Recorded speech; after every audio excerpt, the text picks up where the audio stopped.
우리 기도하면은 많이 기도하면은 하나님께서 그 기도에 응답하시고 이루어 주신다라고 그렇게 들었던 적 다들 있어요? 혜진이 그런 이야기 말 들은 적 있어? 성화도 그런 말 들은 적 있지? 우리 지훈이도 네. 그치? 그래서 항상 뭐 시험 보기 전에 기도하라고 그치? 그런 얘기 들은 적 있지? 근데 실제로는 안 했어요. 실제로 안 했어? 어쨌든 그런 이야기를 많이 해요. 그럼 진짜로 하나님께서 기도를 많이 하면 들어주시는가에 대해서 오늘 한번 이야기를 해볼 거예요. 우선 오늘 본문의 말씀 같은 경우에는 누가복음 18장 9절에서 14절까지가 오늘 본문이지만은 그 앞에 누가복음 18장 1절부터 8절까지의 말씀이랑 연계되어 있어요. 누가복음 18장 1절부터 8절의 말씀은 어떤 내용인 것 같나요? 앞에 위에 파란색 글씨로 써 있죠. 과부와 재판장의 비유라고 써 있잖아요.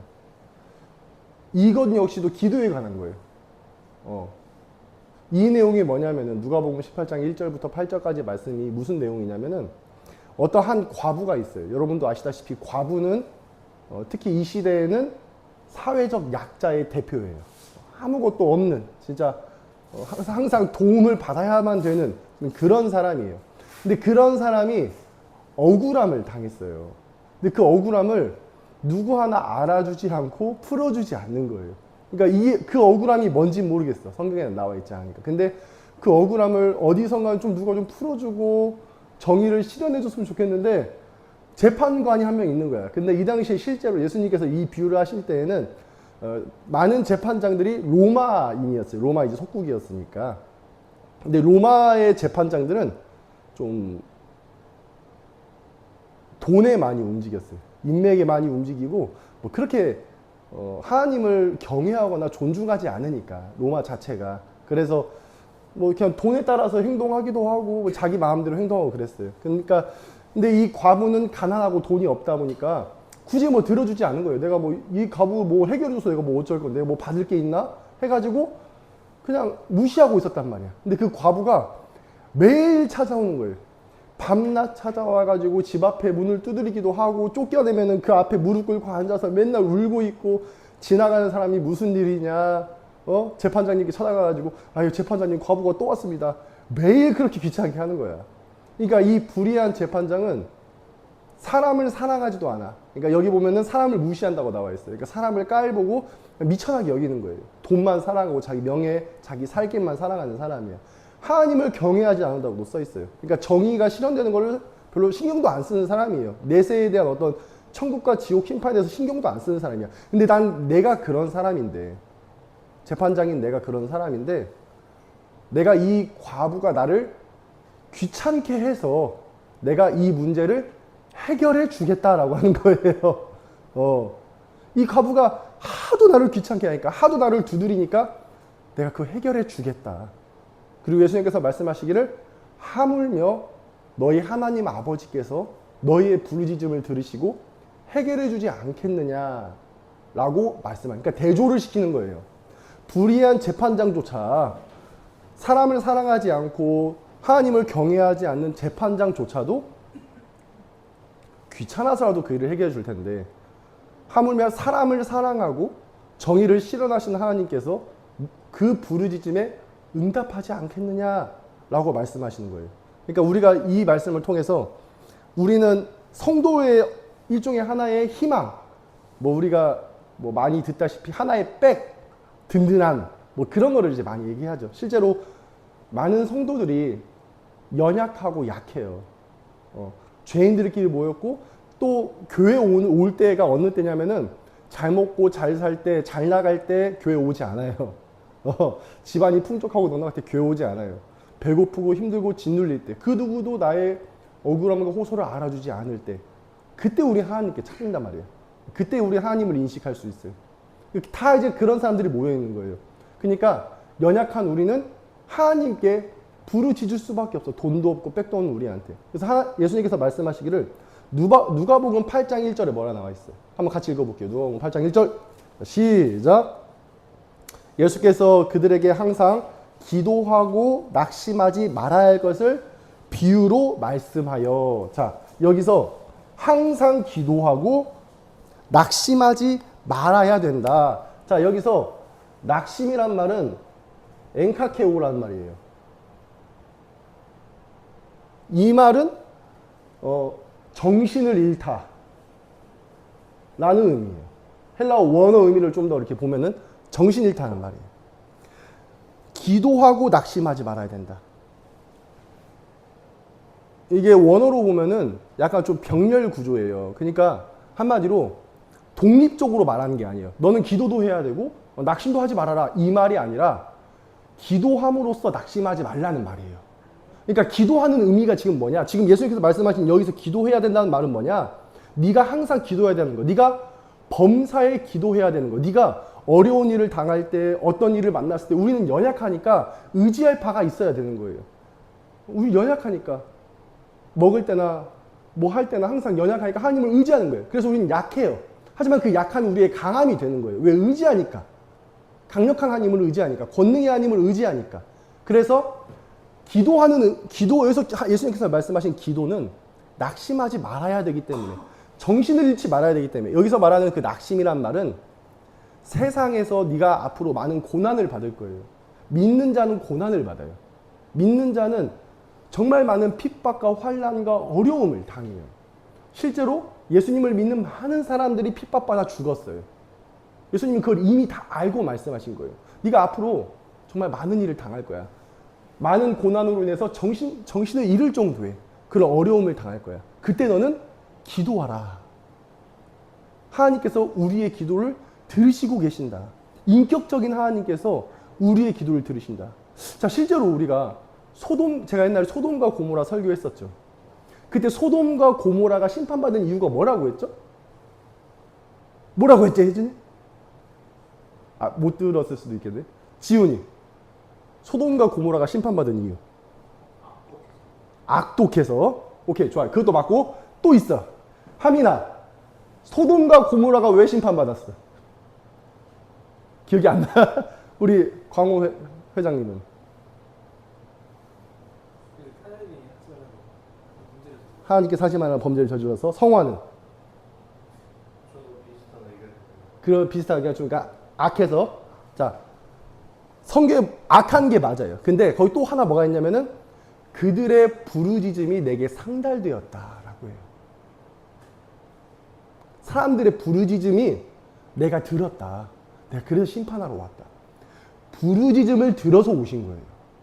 자, 우리가 10가지 재앙에 대해서 제가 설교했잖아요. 하나님께서 파라오에게 찾아오셔서 이스라엘 출애굽하실 때 뭐라고 했냐면은 이스라엘의 부르짖음이 내게 상달되었으므로라고 해요. 부르짖음이 내가 들어서 이스라엘 백성들이 괴로워하는 그 부르짖음을 내가 들어가지고 내가 이집트를 심판하러 왔다. 10가지 재앙으로. 그리고 내가 꺼내겠다. 그 말씀인 거예요. 물론 그게 전부는 아니겠지만 부르짖음이 큰 한몫을 하는 거예요. 하나님은 우리의 부르짖음을 외면하지 않는 하나님.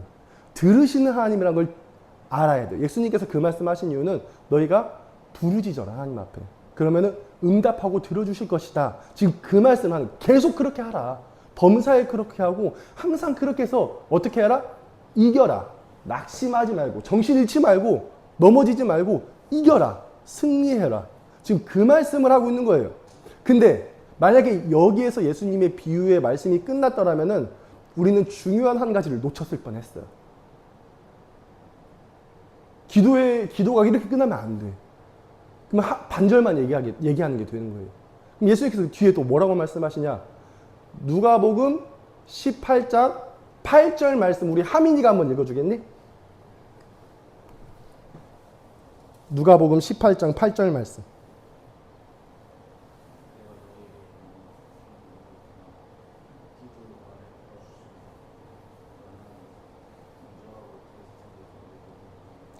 자, 예수님께서 너의 원한을 풀어주겠다는 거예요.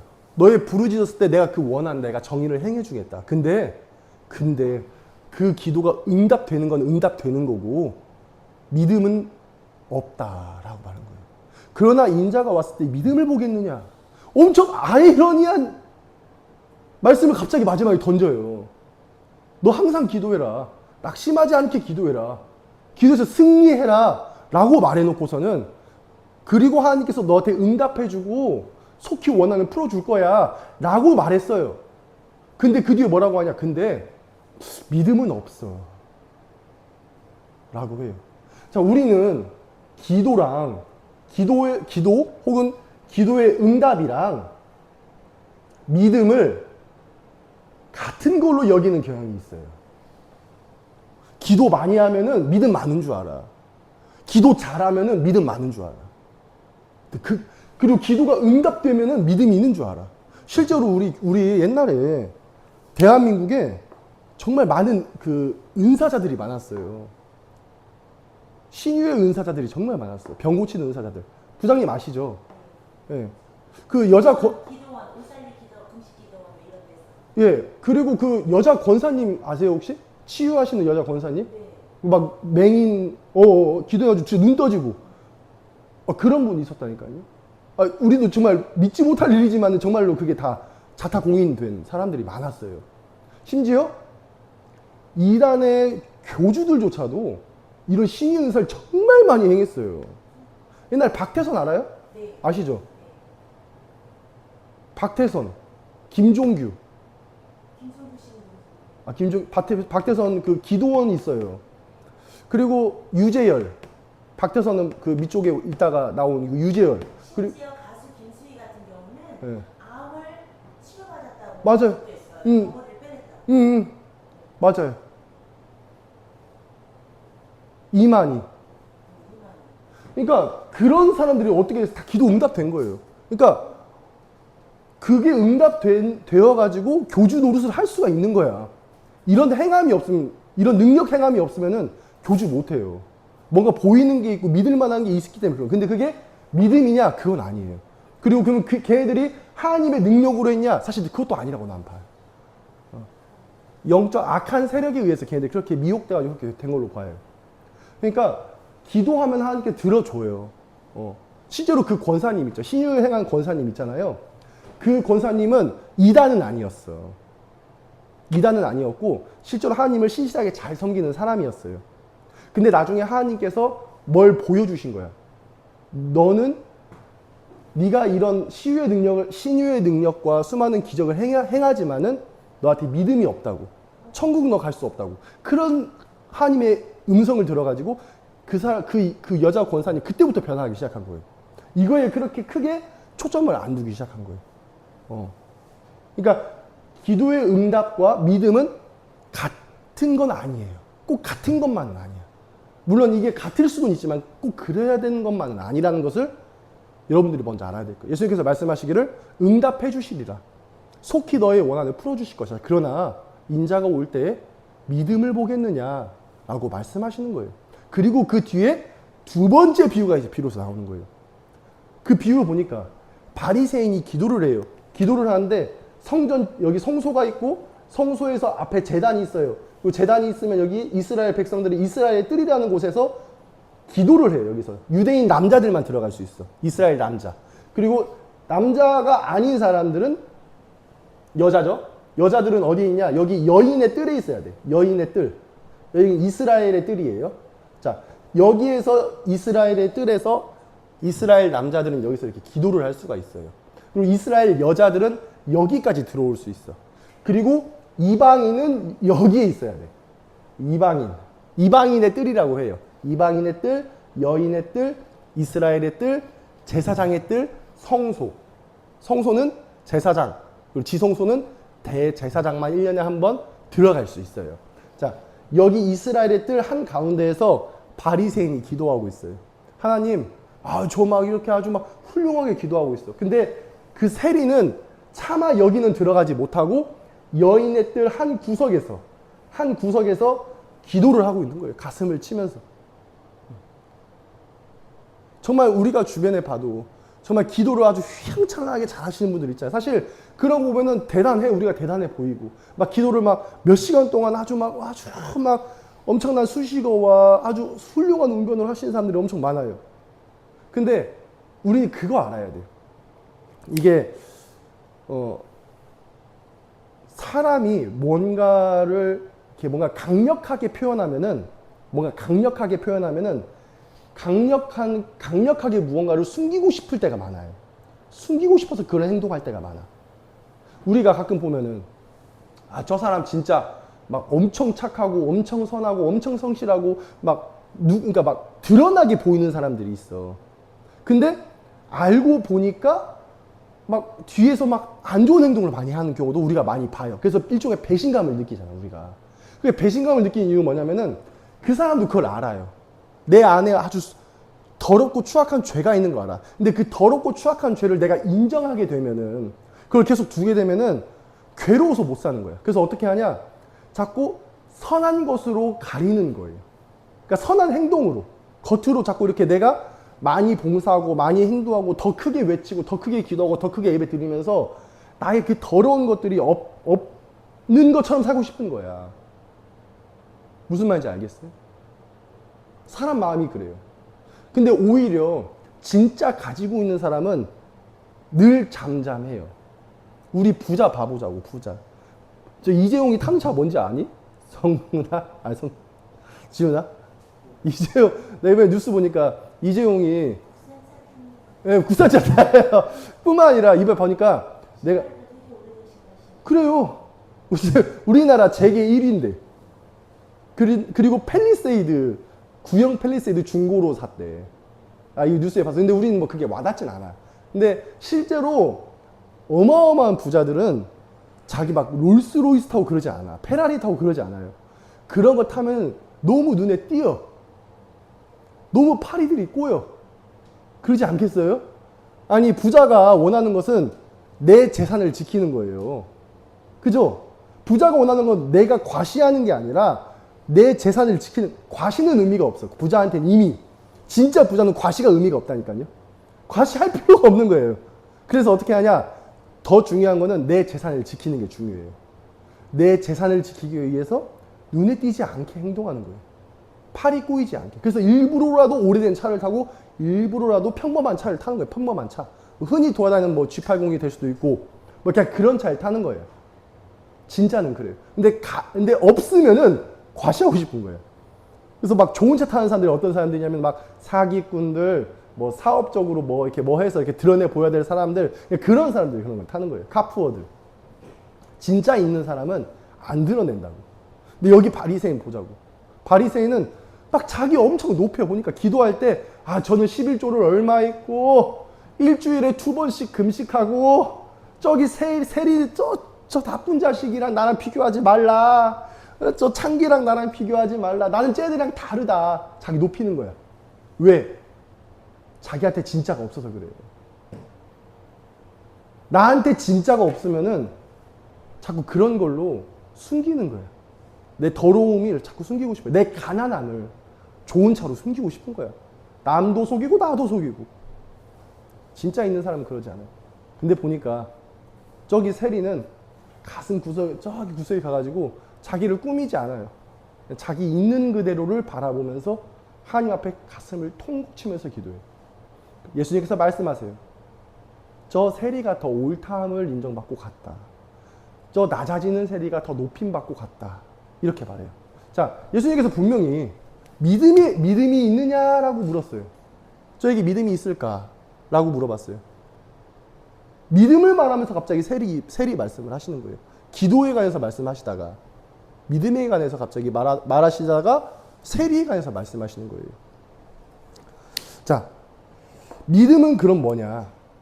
자, 히브리서 11장 1절 한번 우리 같이 한번 읽어볼까요? 자, 우리 혜진아. 히브리서 11장 1절 한번 찾아서 읽어주겠니?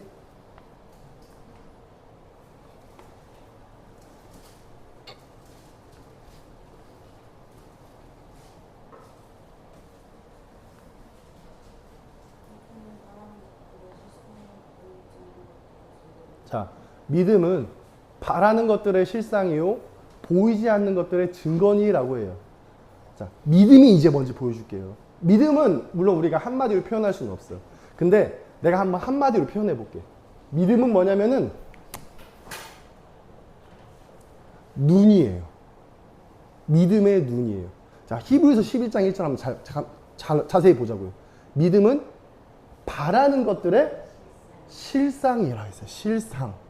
실상이란 게 뭐예요? 실상을 본다. 실제로 존재하는 것을 우리가 안다. 모든 바라는 것들. 그리고 보이지 않는 것이라고 해요. 보이지 않는 것도 뭐예요? 눈으로 보이지 않는 거예요. 바라는 것, 보이지 않는 것의 증거니. 그러니까 믿음의 눈을 뜨는 거예요. 믿음은 눈이에요. 제가 저번에도 아브라함에 대해서 이야기했을 거예요. 아브라함은 바라는 것의 실상을 보고 있었어요. 보이지 않는 것을 보고 있었어요. 아브라함.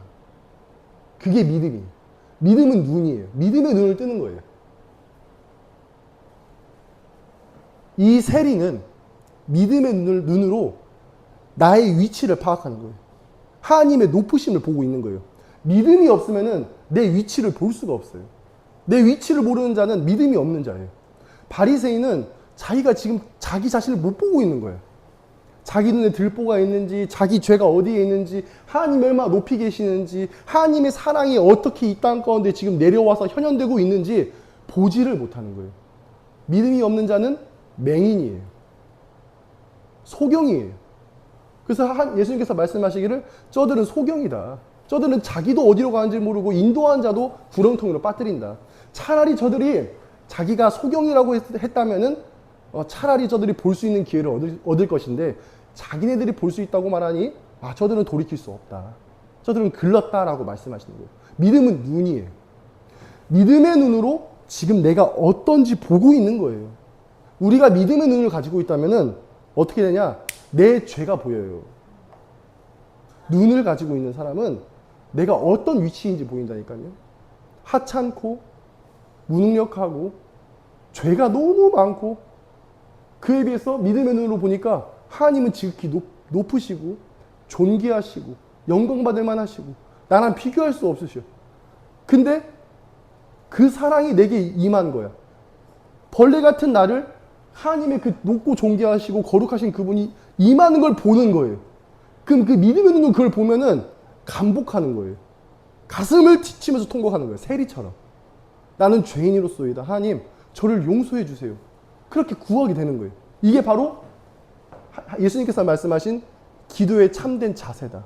너 기도 이렇게 해라. 너희들 기도 이렇게 하라. 라고 말씀하시는 거예요. 자, 우리가 기도의 종류를 보면은, 자, 이제 한번 정리 한번 해볼게요.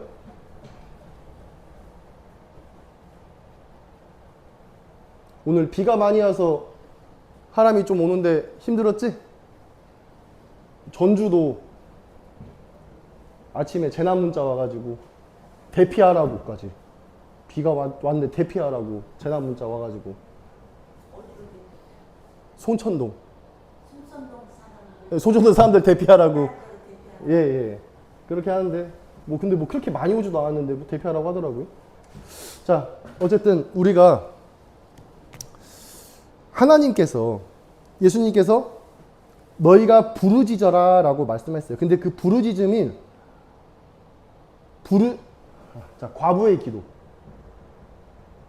그리고 바리새인의 기도가 있어요.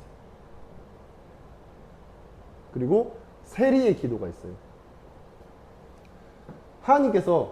예수님께서 너희가 부르짖으면은 하나님께서 필히 응답해 주시겠다고 말했어요. 근데 이것은 아직 믿음이 없는 자들을 위해서 하시는 말씀이에요.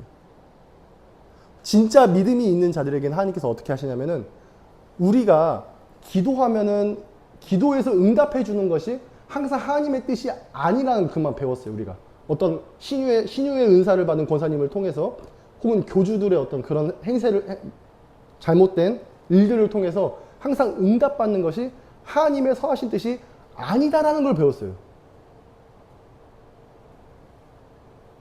그러니까 하나님께서 우리가 기도하는 걸 듣긴 들으셔. 근데 그 기도의 응답이 선한 것일 수도 있고 선하지 않은 걸 수도 있어요. 하나님 뜻일 수도 있고 하나님 뜻이 아닌 걸 수도 있어요. 그래서 우리는 기도를 그러면 어떻게 해야 되냐? 하나님 뜻대로 이루어주기를 원하는 기도를 늘 해야 돼요. 하나님 뜻대로 이루어주기를 원하는 기도. 이스라엘이 멸망했어요. 왜 멸망했죠? 남유다가 바벨론에 의해서 멸망했어요. 바벨론이 침공해가지고 기원전 586년경에 바벨론이 침공해가지고 이스라엘이 완전히 함락됐어요. 이때 이스라엘 백성들이 정말 많은 백성들이 노예로 끌려오고 엄청나게 많이 죽었어요. 소돔과 고모라 때처럼 이집트의 노예로 살 때처럼 이스라엘 백성이 똑같이 하나님께 부르짖었어요. 하나님 우리를 구원해달라고. 구원해달라고. 막 부르짖고 신음하면서 우리의 외침을 외면하시겠냐고. 근데 하나님께서 뭐라고 하신지 알아요? 자, 우리 예레미야 29장 한번 볼게요. 그렇게 부르짖었는데, 우리 살려달라고 부르짖었는데 하나님께서 뭐라고 말씀하신지 한번 보자고. 예레미야 29장. 예레미야 29장부터 7절까지의 말씀을 제가 한번 읽어볼게요. 만군의 여호와 이스라엘의 하나님께서 예루살렘에서 바벨론으로 사로잡혀 가게 한 모든 포로에게 이와 같이 말씀하시니라. 자, 지금 바벨론에 포로로 잡혀간 백성들에게 말씀하시는 거예요. 너희는 거기서 집을 짓고 살고 텃밭을 만들고 그 열매를 먹고 거기에서 아내도 맞이하고, 바벨론 이방인들로 아내도 맞이해서 살아라. 자녀도 낳고 또 손자도 낳고 며느리도 맞이하고 거기서 번성하고 줄어들지 않게 하라. 거기서 잘 먹고 잘 살아라. 7절에 너희는 내가 사로잡혀가게 한 그 성읍을 위해서 평안을 기도하고 그들을 위해서 여호와께 기도해라. 이는 그 성읍이 평안함으로 너희도 평안할 것이니라. 이스라엘이 원한 건 뭐냐? 바벨론에 우리들의 원한을 갚아달라는 거예요. 택함 받은 백성을 괴롭힌 우리의 그 억울함을 풀어달라는 거예요. 우리 너무 억울하다. 우리 많이 죽었다. 우리 노예로 끌려갔다. 근데 예레미야가 하나님께 계시받은 말씀이 뭐냐? 너희 거기서 살아라. 이상한 거야. 자, 그래서 이스라엘 백성들이 뭐라고 했냐면은 예레미야한테 쟤는 거짓 선지자다라고 말한 거예요. 그러지 않겠어요? 아니, 지금까지 우리가 성경 역사 구약을 통해서 배운 게 뭐냐? 부르짖으면 들어주시는 하나님이었어요. 근데 그러니까 예레미야가 아니야, 너 그냥 거기서 살아. 이스라엘 회복을 위해서 여기 돌아올 생각하지 말고 바벨론에서 살아. 그렇게 말하니까 예레미야 쟤 쳐 죽여야 된다. 재수 없는 말 한다. 아주 부정한 자다 라고 말해요. 그러니까 그 8절 그 밑에 뭐라고 하냐면은 만군의 여호와 이스라엘 하나님께서 이와 같이 말씀하시나 너희 중에 있는 선지자들에게 그리고 점쟁이에게 미혹되지 말고 꿈도 들어서 거기 미혹되지 말아라. 그러니까 이스라엘의 회복을 말하는 자는 다 거짓말쟁이들이라고 말하는 거예요. 지금 이스라엘로 돌아오게끔 하는 자는 거짓말쟁이다. 그러니까 하나님이 부르짖는 거예요. 과부처럼 이스라엘 백성들이. 근데 하나님은 이스라엘 백성을 자기 자녀처럼 사랑해요. 그래서 그 기도에 들어주지 않는 거예요. 오히려 그 반대로 하는 거야. 너 거기서 살아라. 뿐만 아니라 더 고난당하게 하는 거예요. 과부는 지금 억울해. 이스라엘은 지금 억울해. 예레미야 너무 억울하고 슬퍼. 살려달라고 부르짖는단 말이야. 자, 예레미야가 얼마나 고통스러운 입장이었는 줄 잠깐 예레미야 애가 한번 볼게요. 예레미야 뒤에 보면 예레미야 애가가 있어요. 예레미야 애가 3장 1절부터 제가 9절까지 한번 읽어볼게요.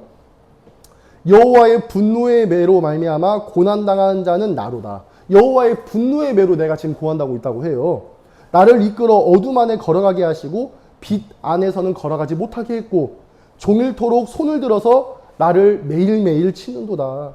나의 살과 가죽을 쇠하게 하시고 나의 뼈를 꺾으셨고 고통과 수고를 쌓아 나를 애우셨고 나를 어둠 속에 살게 하시고 나를 생기가 없는지 죽은 자가 오래된 자 같이 갖게 하셨도다.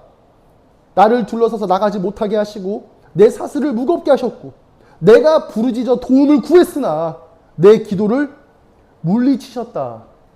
예레미야 이렇게 말해요. 내가 하나님께 부르짖어서 도움을 구했는데 내 기도를 무시하셨다.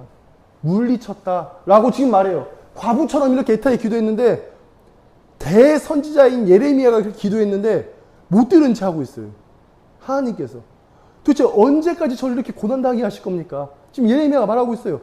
그리고 나서 예레미야가 깨달은 거예요. 뭘 깨달았냐? 예레미야 애가 3장 26절부터 28절까지 한번 우리 같이 한번 읽어볼게요. 시작. 사람이 여호와의 구원을 바라고 잠잠히 기다림이 좋도다. 사람은 젊었을 때에 멍에를 매는 것이 좋으니 혼자 앉아서 잠잠할 것은 주께서 그것을 그에게 메우셨습니다. 자, 예레미야가 고난을 이렇게 지금 받아들이고 있는 거예요. 내가 아무리 부르짖었어도 하나님께 주신 나의 말씀이 이거예요. 사람이 멍에를 짊어지는 것은 좋은 일이구나. 지금 예레미야가 당한 고통은요, 여러분, 그만 우리가 읽었다시피 하나님의 분노의 매로 맞고 있는 거예요. 살과 가죽이 찢기고 있고 물운동에 던져지고 있고 세상에 겪지 못하는 고통을 겪고 있어요. 근데 그 고통을 겪고 있는 남자가 하는 말이에요. 고난이 감사해요. 계속 한번 읽어볼게요. 33절에 이렇게 또 예레미야가 고백을 해요. 주께서 인생으로 고생하게 하시고 근심하게 하시는 것은 하나님의 본심이 아니에요. 지금 저를 이렇게 죽을 고난에 넣으시고 이렇게 저를 버림받게 하시고 고난당하게 하시는 것은 하나님의 본심이 아니에요. 자, 그리고 계속 그 밑에 읽어볼게요. 39절에 살아있는 사람은 자기 죄 때문에 벌을 받습니다. 어찌 하나님을 원망하겠습니까? 우리가 스스로 우리 행위들을 조사하고 여호와께로 돌아가자. 40절에 우리가 우리 행위들을 돌이켜 생각해 봐서 잘 조사해서 이제 여호와께 돌아갑시다. 예레미야가 받은 고난, 과부는 억울한 일을 당했어요. 하나님께 부르짖었단 말이에요.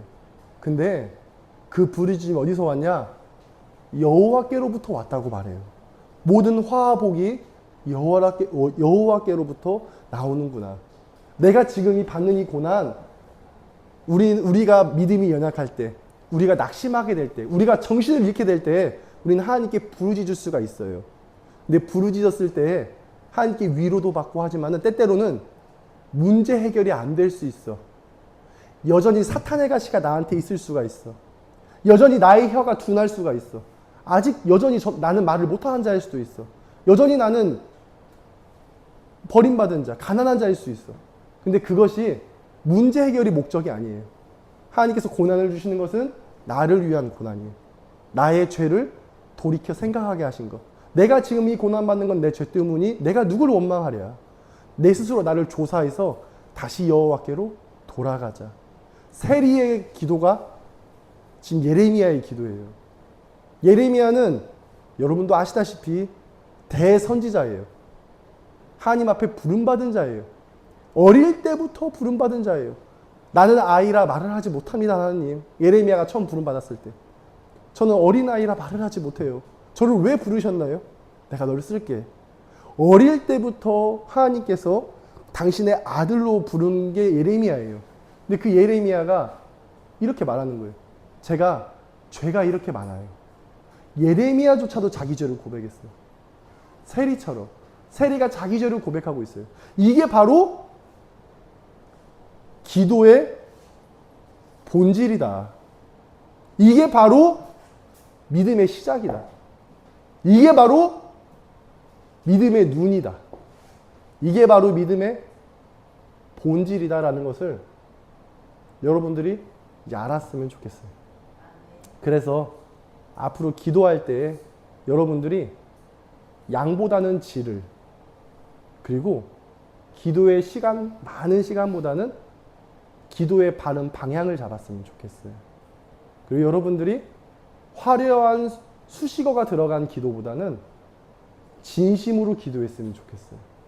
그 여러분들이 불의한 재물을 구하는 기도보다는 영원한 재물을 구하는 기도를 했으면 좋겠습니다. 그런 우리 진정한 기도, 믿음의 기도를 하는 인피제일교회 청년들이 다 되기를 예수님의 이름으로 간절히 축원드립니다.